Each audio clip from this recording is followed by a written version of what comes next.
maybe Carmelo Anthony isn't a bad kid, and maybe his family isn't out to get white people or all of these things. And maybe people on both sides could come together and say, this is a tragedy, and we hope the best solution for both families.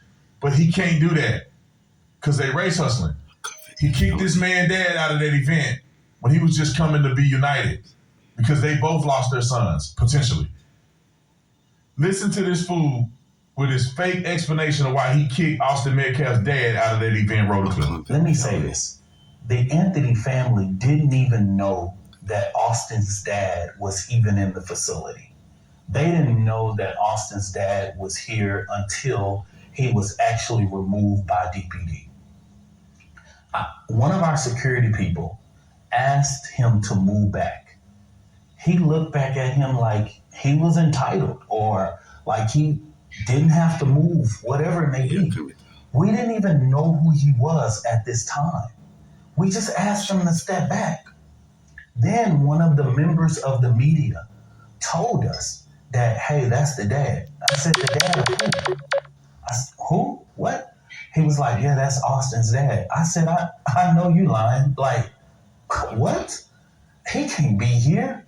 And so what we initiated is making sure that we secured the facility. Let me make this very clear. The Anthony family didn't even know he was here. But how do we know what he came here for? He didn't come and ask or come to us and said, he just stood there. We didn't know what was going on. We didn't know if we started the press conference. And I'm not accusing him of anything. We didn't know if he was going to pull out a gun. We didn't know what we didn't know. Pull out a gun. But at the end of the day, what we just wait and just say, oh man, just let's start the press conference. We didn't pat anybody down coming into the facility. We didn't look at everybody. We didn't know, y'all. But these YouTubers and TikTok and all these people started to rush the judgment. I'm being insensitive. I'm being this. I have a press conference with a whole media press corps in a family that I have to ensure the safety of. NGAN had at least 12 people on our security team that day. We could have removed him if we wanted to. We could have literally done that.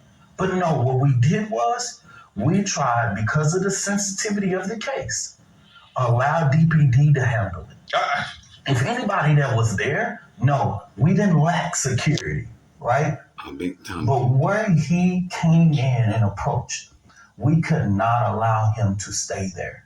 Not only outside of the fact that this is a current pending criminal case, right? And the press conference was about the Anthony family and their use of funds. The funds that they hadn't not even received yet at that time.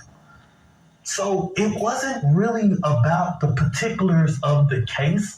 It was about these false narratives that came out about how they were using their... Now, let me say this.